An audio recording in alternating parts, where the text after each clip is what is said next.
น้อยเนื่องในโอกาสวันแม่หญิงสากลครบรอบ116 ปีท่านนางจำปาทอง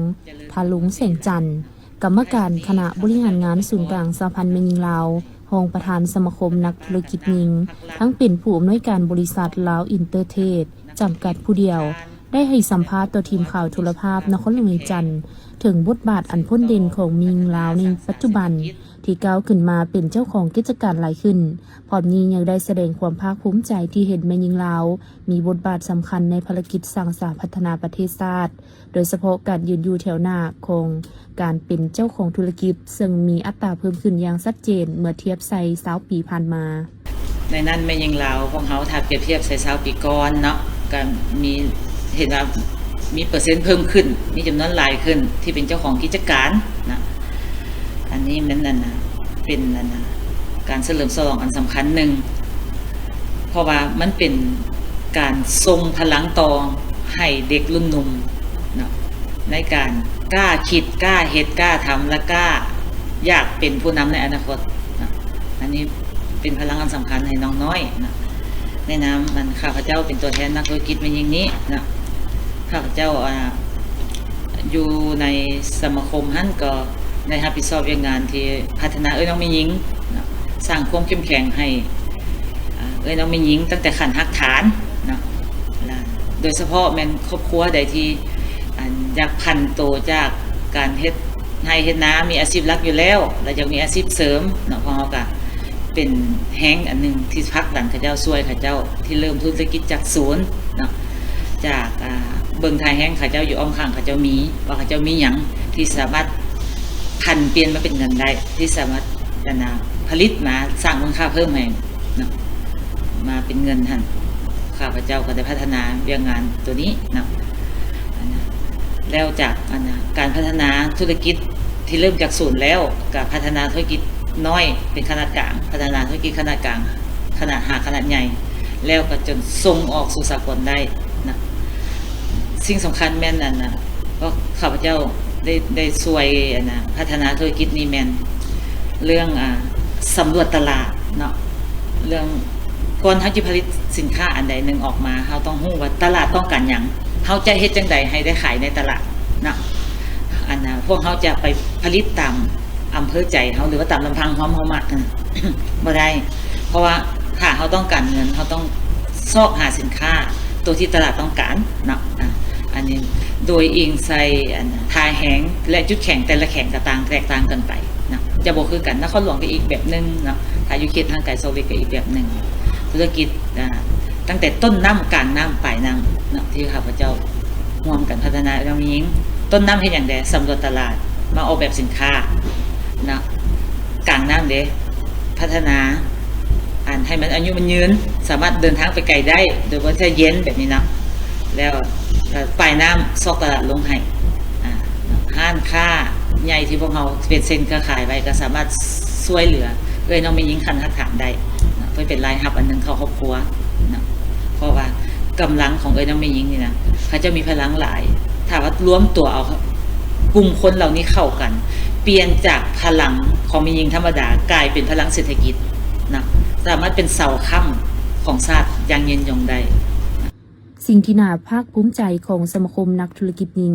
ร่วมกับศูนย์กลางสหพันธ์แม่หญิงลาวกำลังสุกยู่การขึ้นทะเบียนลาบลาวต่อองค์การยูเนสโกเพื่อประกาศเป็นมรดกโลกในท้ายปี 2026 นี้นอกจากนี้ยังกระเกี่ยมเป็นเจ้าภาพจัดกล่องประชุมมอบรางวัลผู้ประกอบการดีเด่นอาเซียนอาเวนในท้ายปี 2027 ซึ่งจะมีตัวแทนจาก 10 กว่าประเทศเข้าร่วมสิ่งสำคัญที่พวกข้าพเจ้าช่วยเหลือกันผ่านมาเนาะได้สร้างจัดกล่องประชุมโฮมตัวเอานักธุรกิจทั่วประเทศลาวเข้ามาไว้บอนเดียวกันแล้วก็มาเปิดกล่องประชุมแลกเปลี่ยนบทเรียนซึ่งกันและกันในการบริหารธุรกิจเนาะบริหารการเงินบริหารการขายการตลาดแล้วก็บริหารจุดกำไรและขาดทุนนะให้ว่าสินค้านี้ออกไป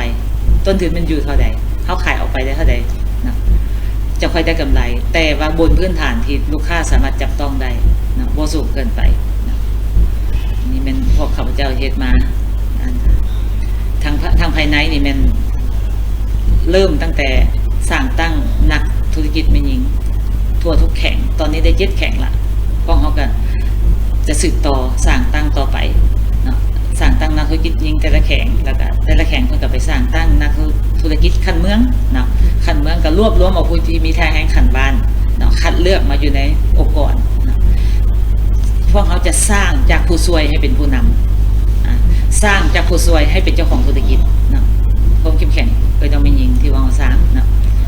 แล้วอันจุดเด่นหลักๆในเป็นสมาคมนักธุรกิจเป็นหญิงเนี่ยร่วมกับศูนย์การเป็นหญิงลาวพวกเขาได้นำเอาลาบลาวเนาะไปประกอบเอกสารผ่านกระทรวงวัฒนธรรมและท่องเที่ยวเพื่อไปผ่านองค์การยูเนสโกประจำลาวไปเสนอต่อองค์การยูเนสโกโลกนะในต้นปี 2025แล้วว่าเขาก็ได้เอาข้อมูลส่งให้เพิ่นตามระเบียบของยูเนสโกณปัจจุบันนี้ลาบลาวของพวกเขาก็ได้ออกเว็บไซต์ของยูเนสโกแล้ว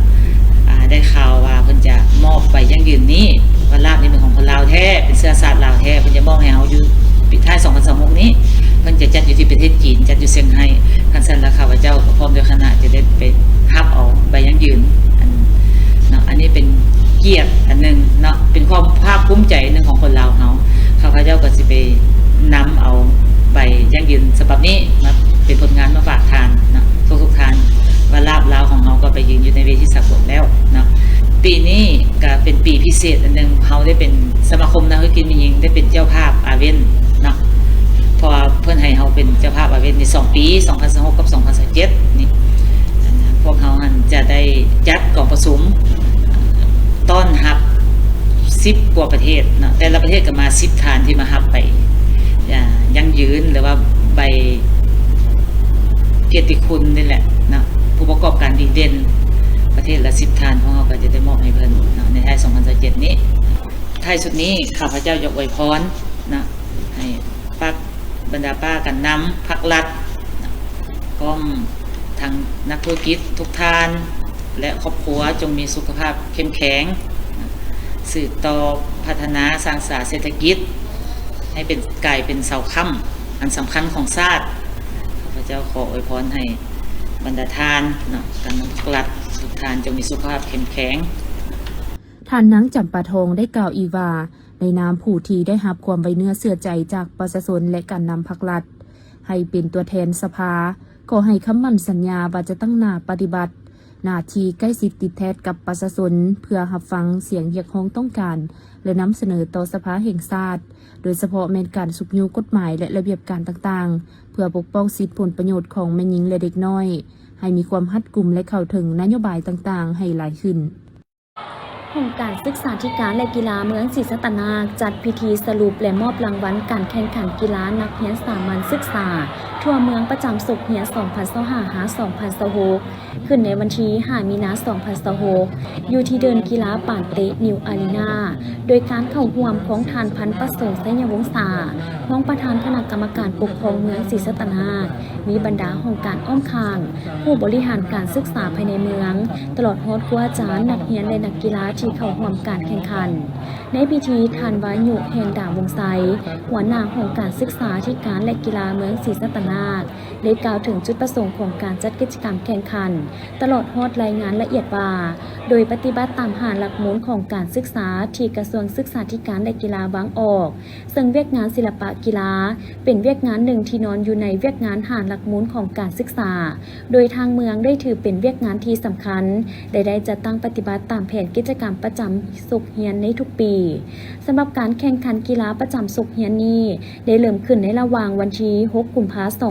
2026มาฮอดมื้อนี้แม่นได้รับผลสำเร็จอย่างจบงามและเปิดขบวนฝดฟื้นมีความสงบเป็นระเบียบเรียบร้อยดีและได้คัดเลือกเอานักกีฬาดีเด่นเป็นตัวแทนให้เมืองพวกเขาไปแข่งขันกีฬานักเรียนสามัญศึกษาทวนขนมจันทร์ครั้งที่3ที่เมืองนาเซทงเป็นเจ้าภาพในระหว่างวันที่16-22 มีนาคม 2026และขอเรียกร้องมายังภาคส่วนต่างๆจงให้การสนับสนุนกิจกรรมดังกล่าวนี้เพื่อให้ลูกหลานของพวกเขาได้มีการเคลื่อนไหวกิจกรรมอย่างต่อเนื่องก็คือในปีต่อๆไปการจัดแข่งขันกีฬา5ประเภทนี้เขาได้เริ่มตั้งแต่วันที่6เนาะกุมภาพันธ์ 2026มาฮอดมือนี้วันที่5เนาะ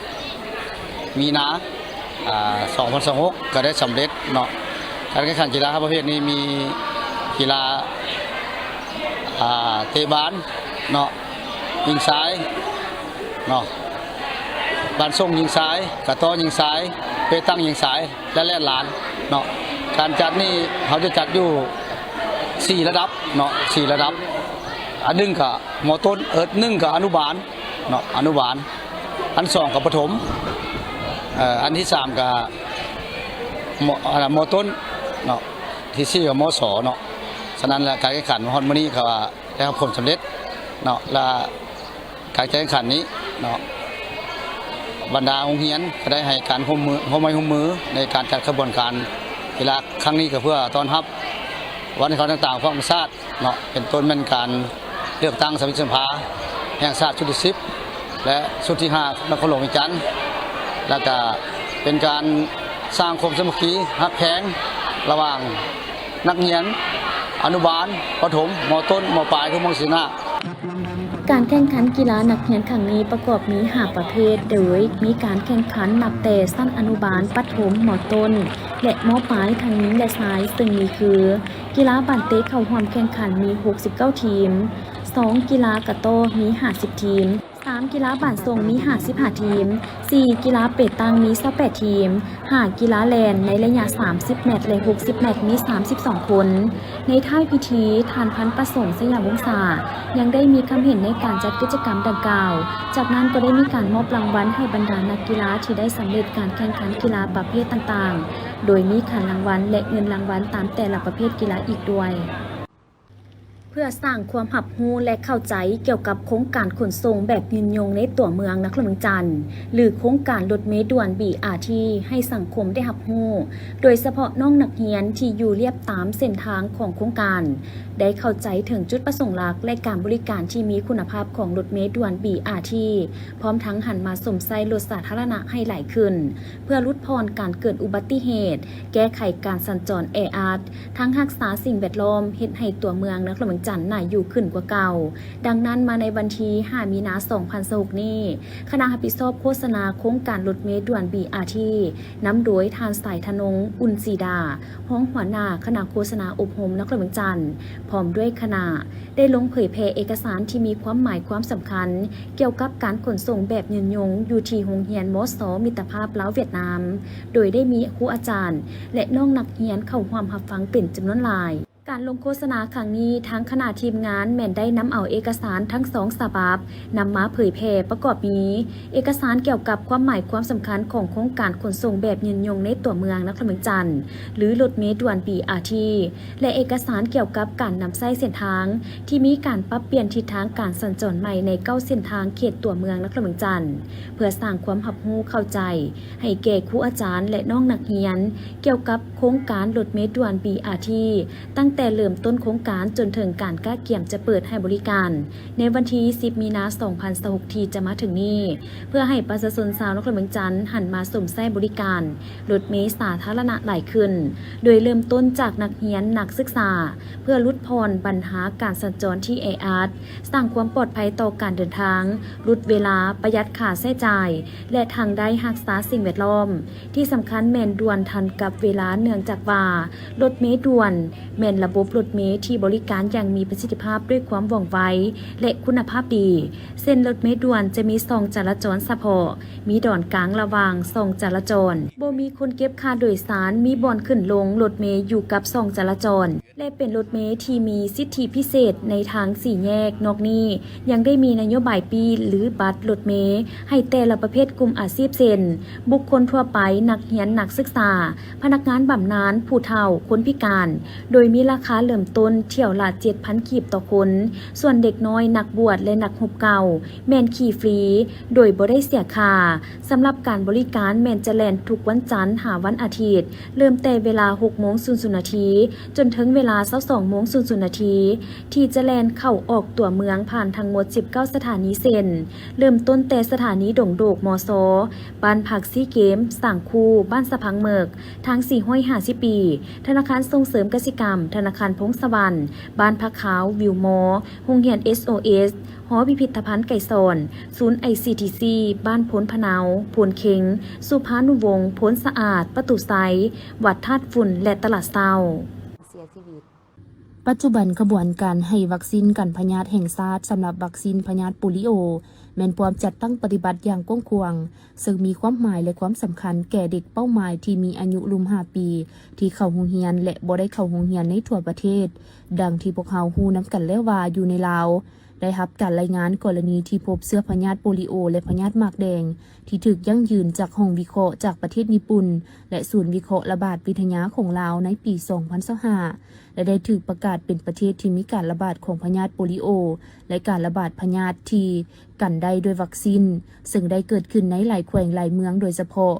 บ้านของเมืองที่ติดกับชายแดนและจำนวนบ้านดังกล่าวอัตราการปกคลุมของเด็กที่ได้รับวัคซีนกันพยาธิยังต่ำและติดต่อกันมาหลายปีจำนวนเด็กที่บ่ได้รับวัคซีนแม้นถูกสะสมเพิ่มขึ้นในแต่ละปีซึ่งเป็นสิ่งที่ท้าทายอันใหญ่หลวงที่ส่งผลกระทบเฮ็ดให้เกิดมีการระบาดของพยาธิโปลิโอและพยาธิหมากแดงหรือพยาธิที่สามารถกันด้วยวัคซีนดังนั้นพรรคและรัฐบาลก็คือกระทรวงสาธารณสุขเห็นว่ามีความจำเป็นจะต้องได้เฮ็ดขบวนการหยอดและสักวัคซีนให้แก่เด็กเป้าหมายรุม5 ปีทุกคนในขอบเขตตัวประเทศเพื่อลดพรอัตราการเจ็บเป็นและการเสียชีวิตของเด็กเชิญชวนพ่อแม่ประชาชนแต่ละท้องถิ่นนำเอาลูกหลานของตนมารับวัคซีนอย่างทั่วถึงผู้ปกครองเด็กจงเห็นได้ถึงความสำคัญของวัคซีนและตัดสินใจนำเอาลูกหลานของตนที่อยู่ในเกณฑ์อายุให้ได้รับวัคซีนตามจุดบริการต่างๆใกล้บ้านทานเพื่อสร้างภูมิคุ้มกันและปกป้องเด็กจากความพิการและเสียชีวิตซึ่งขบวนการสักวัคซีนแห่งชาติยอดและให้วัคซีนกันพยาธิเริ่มจัดตั้งปฏิบัติในขอบเขตทั่วประเทศระหว่างวันที่3-12 มีนาคม 2026 นี้แม้นให้สำเร็จในระหว่างวันที่2-4 มีนาคม 2026 นี้เมืองจำพรได้จารึกประวัติศาสตร์หน้าใหม่ทางด้านวัฒนธรรมด้วยการจัดพิธีรับฮ้องเอาหอไตรปิฎกบ้านหนองลำจันทน์และวัดเก่าตาแล้วเป็นมรดกแห่งชาติระดับชาติอย่างเป็นทางการโดยติดพันกับงานบุญประเพณีแห่หนังสือผูกใบลานอันเป็นเอกลักษณ์ที่หาเบิ่งได้ยากในปัจจุบันเพื่อสืบสานตำนานมรดกอันล้ำค่าอาคารไม้กลางน้ำและศิลปะฝาผนังอันศักดิ์สิทธิ์และสวยงามของหอไตรปิฎกบ้านหนองลำจันทน์อาคารไม้บูหานที่ตั้งเด่นตะงาอยู่กลางน้ำซึ่งสถานที่แห่งนี้ได้เป็นบ่อนเก็บรักษาคัมภีร์และหนังสือผูกใบลานถึง219 เรื่องส่วนวัดเก่าตาแล้วก็โดดเด่นด้วยศิลปะการแต้มฝาผนังและรูปทรงอาคารที่มีเอกลักษณ์เฉพาะตัวมาหลายศตวรรษเฮ็ดให้ทั้งสองแห่งกลายเป็นจุดหมายปลายทางที่นักท่องเที่ยวสายวัฒนธรรมบ่ควรพลาดในพิธีอันสง่ามีเกียรตินี้ทานนางดาวฟอนไซสุเลียนประธานคณะกรรมการปกครองแขวงสวรรณเขตได้ให้เกียรติมอบใบยังยืนการเป็นมรดกแห่งชาติให้แก่คณะนำเมืองจำพรบรรยากาศเต็มไปด้วยความภาคภูมิใจเมื่อคณะประธานได้ร่วมกันลั่นของ9 บาทเพื่อเป็นสิริมงคลและประกาศให้โลกรับรู้ถึงคุณค่าของทรัพย์สมบัติทางปัญญาของชาวเมืองจำพรซึ่งพิธีในครั้งนี้ได้จัดให้มีขบวนแห่คัมภีร์หนังสือผูกใบลานที่นำหน้าโดยคณะสงฆ์การนำขั้นสูงของแขวงของเมืองและตามด้วยพ่อแม่ประชาชนที่แต่งกายด้วยสุดพื้นเมืองลาวจากจบงามภายในงานยังมีการแสดงศิลปะพื้นเมืองเช่นการฟ้อนเป่าแคนประกอบเสียงรำสาวผู้ไทยเข็นฝ่ายที่ส่องแสงเทิงประเพณีวิถีดำรงชีวิตของชาวเมืองจำพรซึ่งงานในครั้งนี้ได้สร้างความประทับใจให้แก่ผู้เข้าร่วมและนักท่องเที่ยวจากโลกใต้การรับฮ้องมรดกแห่งชาติในครั้งนี้บ่เพียงแต่เป็นการอนุรักษ์รักษาฮิตของประเพณีเท่านั้นแต่ยังเป็นการเปิดประตูต้อนรับนักท่องเที่ยวให้มาสัมผัสกับความงามของสถาปัตยกรรมบูหานเรียนรู้ประวัติศาสตร์ผ่านใบลานและชมวิถีชีวิตอันสงบสุขของชาวบ้านหนองลำจันทน์และบ้านตาแหลวน้ำอีมาเที่ยวเมืองจำพรมาเบิ่งหอไตรกลางน้ำมาชมวัดเก่าตาแหลวและร่วมสืบสานบุญแห่ใบลานน้ำกันเด้อในวันที่3-4 มีนาคม 2026ที่วัดภูจอมคำน้ำมูลบ้านซางเมืองคำแขวงเสียงขวางได้จัดพิธีงานบุญเทลาภิเษกฮู้ส่งครูบาบุญยงมโนเศรษโธ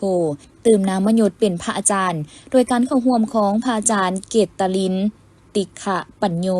ประธานองค์การพุทธศาสนาสัมพันธ์เมืองคำมีครอบครัวของทานเสียงพันธ์ ดวงบุตรดี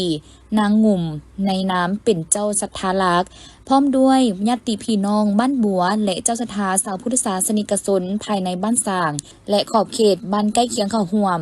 ซึ่งในมื้อทำอิฐวันที่3 มีนาได้มีการหังหากะเกียมแห่บั้งไฟหางไหว้พระฮับสินเวียนเทียนฟังสูตรปริตามงคลเทศนาฮับพรหย่าน้ำครบงานตลอดคืนและมาในตอนเช้าของวันที่4 มีนาก็ได้มีการเต้าโฮมสาวพุทธศาสนิกชนร่วมพิธีตักบาตรหยาดน้ำถวายกองบุญกองทานต้นกระพึกและสังฆทานมอบน้ำมยศให้แก่ครูบาบุญยงมโนเศรษโธตื่มน้ำมยศเป็นพระอาจารย์แห่ฮุดสงจุดบั้งไฟซึ่งเฮ็ดให้งานบุญดังกล่าวเต็มไปด้วยความหมายความสำคัญ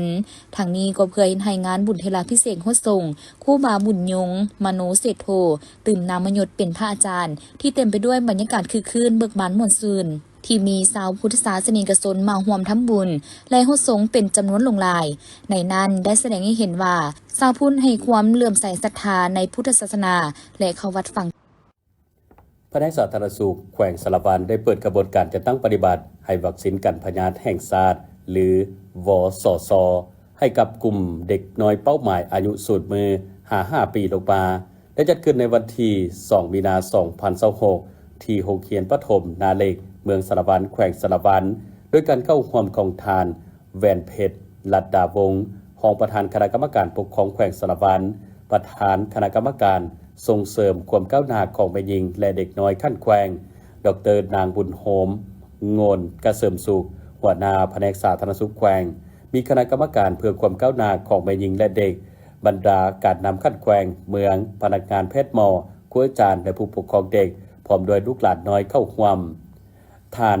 แวนเพชรดัดดาวงศ์ได้กล่าวเปิดกระบวนการให้ฮู้ว่าการให้วัคซีนย่อจากการพยาธิเปี้ยลอยหรือโปลิโอแมนมีความสำคัญที่สุดเพราะมันเป็นการกันพยาธิไว้ล่วงหน้าที่มีลักษณะวิทยาศาสตร์เมื่อเด็กได้รับการยอดจาจะมีชีวิตที่ปลอดภัยจากการเป็นพยาธิเปี้ยลอยหรือโปลิโอ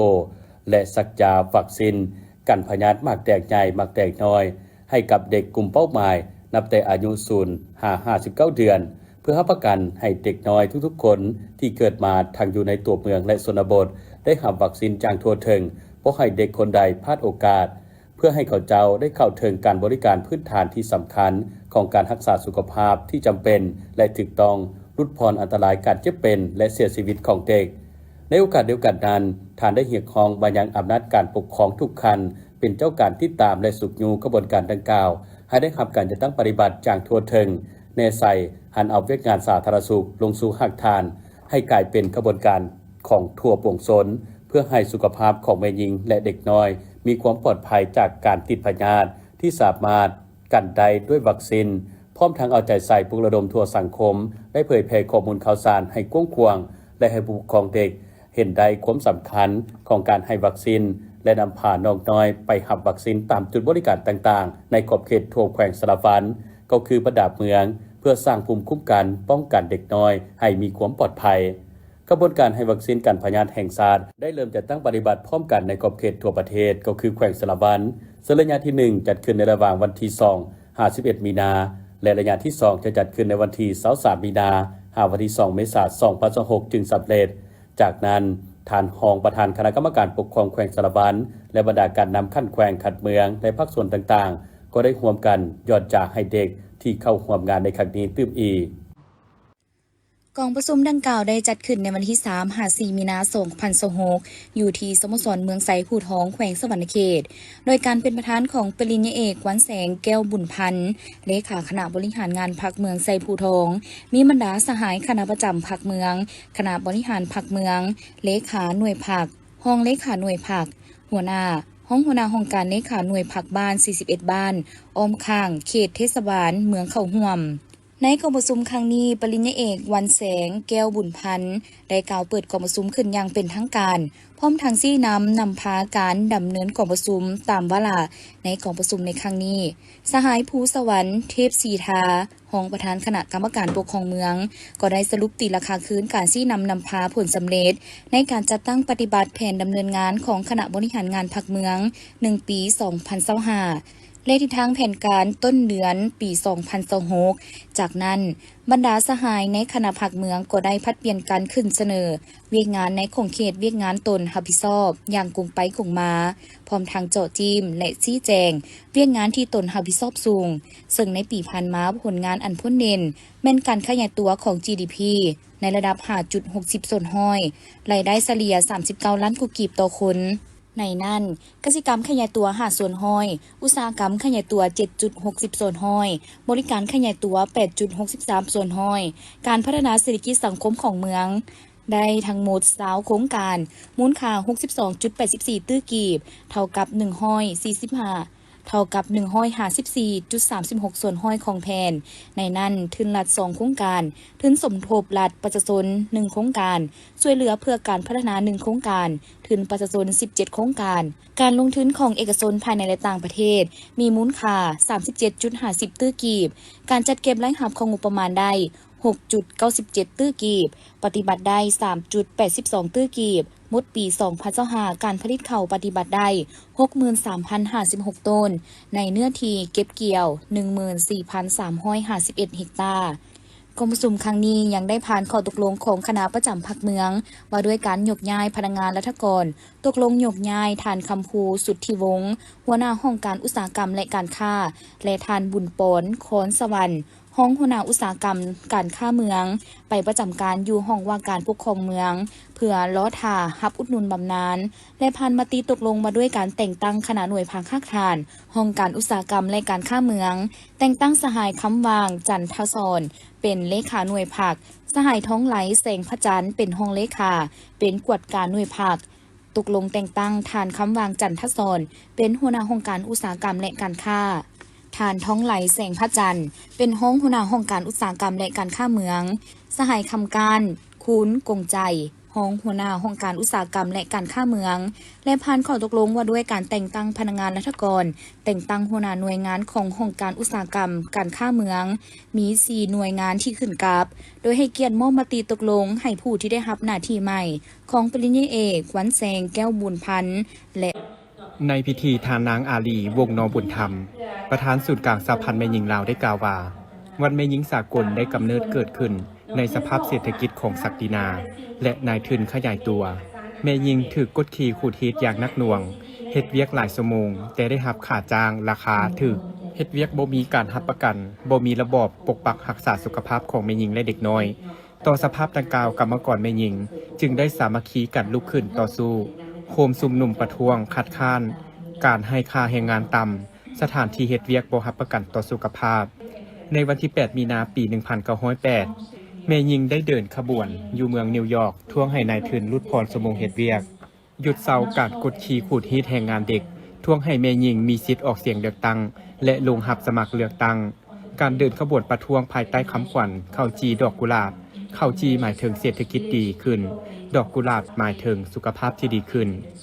ในปี 1910 กองประชุมสากลเกี่ยวกับปัญหาแม่หญิงข้างทำอิฐได้จัดขึ้นอยู่ที่ประเทศเดนมาร์กมีผู้แทน100 กว่าคนจาก 17 ประเทศเข้าร่วม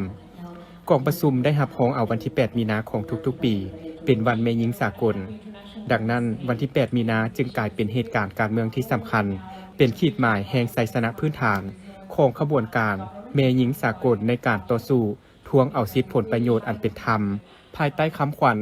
ผู้หนึ่งเฮ็ดเวียกมื้อละ 8 ชั่วโมงแม่หญิงและผู้ชายเฮ็ดเวียกคือกันต้องได้รับเงินเดือนเท่ากันต้องมีระบบป้องกันสุขภาพของแม่หญิงและเด็กน้อยต้านสงครามหุกหานปกป้องรักษาสันติภาพโลกนับแต่วันนั้นเป็นต้นมาวันที่ 8 มีนาจึงได้รับการเฉลิมฉลองอยู่ในหลายประเทศทั่วโลกจากนั้นจึงเกิดมีองค์การจัดตั้งสากลที่เฮ็ดหน้าที่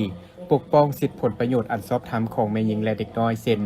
องค์การสหประชาชาติสหพันธ์แม่หญิงประชาธิปไตยสากลองค์การแรงงานสากลองค์การสหประชาชาติเพื่อส่งเสริมความเสมอภาคหญิงชายและส่งเสริมความก้าวหน้าของแม่หญิง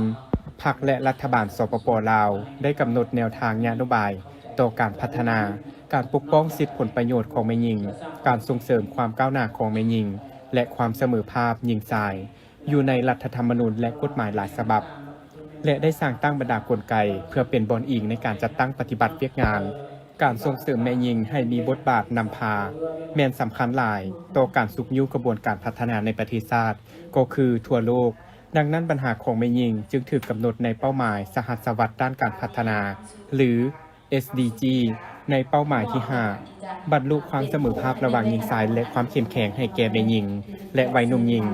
ท่านนางอาลีวงศ์นอบุญธรรมยังได้กล่าวว่าการฉลองวันแม่หญิงสากลได้เน้นใส่การสัมมนาให้ความรู้และแลกเปลี่ยนบทเรียนในการพัฒนาแม่หญิงเช่นสิทธิในการเข้าถึงการศึกษาของเด็กหญิงโภชนาการที่ดีสำหรับแม่หญิงและเด็กส่งเสริมเศรษฐกิจอิกราชความมั่นคงทางด้านเสบียงอาหารและสิ่งแวดล้อมการส่งเสริมแม่หญิงให้เข้าถึงกระบวนการยุติธรรมเนื่องในโอกาสระลึกวันแม่หญิงสากลครบรอบ116 ปีต่างหน้าคณะนำศูนย์กลางสหพันธ์แม่หญิงลาวขอแสดงความสมเสยและขอบใจอย่างจริงใจมายังบรรดาการนำของกระทรวงองค์การผู้ทรงคุณวุฒิผู้ร่วมพัฒนาองค์การจัดตั้งสากลองค์การจัดตั้งทางสังคมและภาคส่วนธุรกิจที่ได้ให้การสนับสนุนทางด้านทุนหอนและวิชาการเข้าในการเฉลิมฉลองวันแม่หญิงสากล8 มีนาปีนี้ยังเป็นขบวนการฟดฟื้นเชื่อมั่นว่าบรรดาทานจะสืบต่อให้การร่วมมือและสนับสนุนต่อไปการจราจรแออัดโดยการสร้างระบบขนส่งสาธารณะที่มีคุณภาพสูงรถเมล์ BRT แทนการนำใช้พาหนะส่วนตัวเทื่อละก้าวจัดสรรบ่อนจอดรถในตัวเมืองให้เป็นระเบียบเรียบร้อยและเพื่อความสวยงามของใจกลางเมืองนครหลวงจันทน์ปรับปรุงทัศนียภาพตัวเมืองให้สวยงามขึ้นปรับปรุงทางยางและแคมทางเพื่อเพิ่มความดึงดูดนักท่องเที่ยวและส่งเสริมธุรกิจให้ชาวนครหลวงจันทน์สำหรับค่าบริการปีโดยสารรถเมล์ BRT ต่อเที่ยวแม้นจะเริ่มต้นที่ราคา 7,000 กีบต่อเที่ยวผู้โดยสารเดินทางจากสถานีต้นทางฮอดสถานีปลายทางของท่านได้ในราคาเดียวตามที่ได้กำหนดไว้ในเบื้องต้นเส้นทาง BRT สาย1เริ่มแต่สวนเจ้าฟ้างุมหาตลาดเศร้าหาประตูไซหาดุงโดกมหาวิทยาลัยแห่งชาติโอกาสนี้ท่านพันโทเหรียญไซมงพลคำหัวหน้ากองโฆษณาแผนกตำรวจจราจรปกส.นครหลวงจันทน์ก็ได้เผยแพร่เอกสารเกี่ยวกับการนำใช้เส้นทางที่มีการเปลี่ยนแปลงทิศทางในการสัญจร9เส้นทางในนครหลวงจันทน์ทั้งนี้ก็เพื่อให้ผู้เข้าร่วมก็คือนักเรียนได้รับรู้และเข้าใจสามารถจัดสรรไปมาอย่างถูกต้องตามกฎจราจรทั้งเป็นการหลีกเลี่ยงจากการเกิดอุบัติเหตุในพิธียังมีกิจกรรมถามตอบเกี่ยวกับโครงการรถเมล์ BRT สำหรับนักเรียนและผู้เข้าร่วมอีกด้วยท่านผู้ชมที่เคารพรายงานนี้จากนักบุษบาสะโฮกอยู่ที่เดินกีฬาลานสร้างบ้านหนองไฮเมืองหาดไซฟองนครหลวงจันทน์โดยการเข้าร่วมของทานคำสวรรค์โคตรไซหัวหน้าคณะโฆษณาอบรมนครหลวงจันทน์ทานคำหมุนเตียงทราชเลขาพักเมืองหาดไซฟองพร้อมด้วยพนักงานราชการทั้งสองฝ่ายเข้าร่วมอย่างเป็นขบวนฝึกฟื้นทานคำสวรรค์โคตรไซหัวหน้าคณะโฆษณาอบรมนครหลวงจันทน์ได้ให้สัมภาษณ์ว่าการจัดกิจกรรมแข่งขันกีฬามิตรภาพครั้งนี้แม้นเป็นการสร้างขบวนการคำนับหับตอนและร่วมกันเฉลิมฉลองวันแม่หญิงสากลวันที่8 มีนาคมครบรอบ116 ปีเพื่อสมเสยและทั้งยกสูงบทบาทหญิงชายให้เท่าเทียมกันและทั้งยังได้หัดแน่นความสามัคคีระหว่างคณะโฆษณาอบรมนครหลวงจันทน์กับองค์การปกครองเมืองหาดไซฟองให้ได้ประสานสมทบกันในการปฏิบัติหน้าที่เวียกงานให้มีความกลมเกลียวและพร้อมเพียงการพักดันเวียกงานทั้งสองฝ่ายให้มีผลสำเร็จเป็นเก่าซึ่งขบวนการครั้งนี้ได้มีการแข่งขันเตะบาสมิตรภาพและกีฬาดึงเสือกยิงซ้ายที่เห็นได้ถึงความสามัคคีมีน้ำใจนักกีฬาทั้งได้ออกกำลังกายเพื่อรักษาสุขภาพและสร้างความเบิกบานเงินซื่นก่อนอื่นก็ขอแสดงความนับถือการนำภาครัฐพ่อแม่ประชาชนพนักงานทหารตำรวจมื้อนี้คณะโฆษณาอบรมนครหลวงและก็สมทบกับเมืองหาดไซฟองโดยเฉพาะการเป็นการนำและก็บรรดานักธุรกิจของเมืองหาดไซฟองนี้ได้จัดกิจกรรมเพื่อเฉลิมฉลองวันสร้างตั้งแม่หญิง116 ปีและอันสำคัญที่สุดก็แม่นพวกเขาเฉลิมฉลองผลสำเร็จกองประชุมใหญ่3ขั้นและก็ทั้งสมเสยผลสำเร็จของการเลือกตั้งสมาชิกสภาแห่งชาติครั้งที่10และสมาชิกสภานครหลวงครั้งที่5และมื้อนี้ก็เป็นอีกมื้อหนึ่งที่พวกเขาได้เต้าโฮมกันเพื่อหัดแน่นความสามัคคีระหว่างคณะโฆษณาอบรมนครหลวงและการนำของเมืองหาดไซฟองฉะนั้นมื้อนี้พวกเขาจึงได้จัดกิจกรรมอยู่ 2กิจกรรมอันหนึงน่ะเป็นกิจกรรมบานเตะยิงทรายและอันที่2ก็เป็นดึงเสือกยิงทรายก็เห็นว่าบรรยากาศมื้อนี้เต็มไปด้วยความเบิกบานมวลซื่นเต็มไปด้วยความสามัคคีอันสนิทสนมและอบอุ่นสันท้ายนี้ก็ขออวยไสพรแก่การนำภาครัฐพ่อแม่ประชาชนพนักงานทหารตำรวจทุกทั่วหน้าจงประสบผลสำเร็จในหน้าที่ที่ภาครัฐมอบหมายให้ขอขอบใจในโอกาสนี้ทานคำหมุนเตียงทราชเลขาพรรคเมืองหาดทรายฟ้องก็ได้มีคำเห็นและให้คำสัมภาษณ์ถึงกิจกรรมครั้งนี้ว่าการสร้างขบวนการแข่งขันกีฬามิตรภาพครั้งนี้นอกจากจะเฉลิมฉลองหรือสมเสยวันแม่หญิงสากลแล้วยังเป็นการสมเสยผลสำเร็จบ้านเลือกตั้ง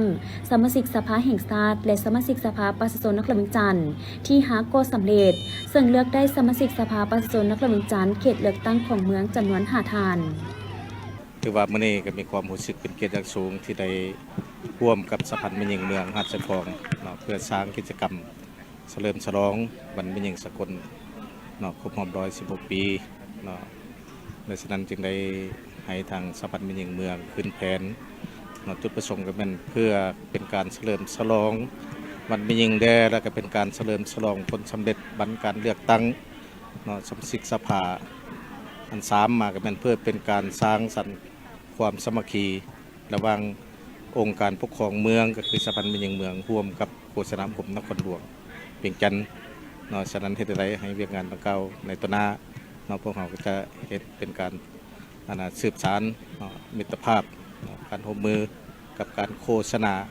เพื่อเฮ็ดให้บทบาทแม่หญิงพวกเราอยู่ในสังคมเนาะพ้นเด่นขึ้นนั่นแหละเนาะแล้วก็เฮ็ดให้พ่อแม่ประชาชนบรรพเผ่าบ่รวมบ่เฉพาะชาวเมืองหาดทรายฟ้องพวกเขาเนาะเห็นได้บทบาทความสำคัญของแม่หญิงก็คือผู้เป็นแม่เนาะยามใดแม่หญิงพวกเขาก็ได้เคียงบ่าเคียงไหลเนาะเทียบเท่ากับเพศชายเนาะบ่ว่าในยามสงครามก็คือในยามสงบหรือว่ายามสร้างสาพัฒนาเนาะฉะนั้นน้องแม่หญิงก็เป็นปัจจัยหลักเนาะเคียงข้างกับภายสายพวกเขาเนาะฉะนั้นเวียงงานโฆษณานี่ก็เป็นเวียงงานที่สำคัญเนาะเพื่อเฮ็ดให้สังคมเนาะรับผู้เนาะกว้างขวางขึ้นไปตื้มเลยเนาะฉะนั้นเดี๋ยวนี้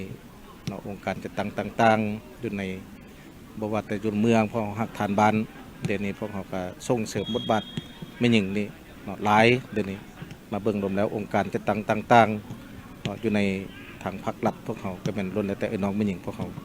เนาะนับทางเป็นเลขาพรรคเป็นทางในบ้านเนาะน้องแม่หญิงพวกเขาก็มีบทบาทหลายเดี๋ยวนี้อยู่ในเมืองหาดทรายฟ้องฉะนั้นพวกเขาเฮ็ดอันนี้เนาะก็เพื่อเฮ็ดให้เห็นได้ผลงานของน้องแม่หญิงที่ได้ประกอบส่วนเขาในการปกปักรักษาและสร้างสรรค์พัฒนาเนาะประเทศชาติพวกเขาให้มีความเจริญก้าวหน้าเนาะฉันก็ขอบใจหลายๆ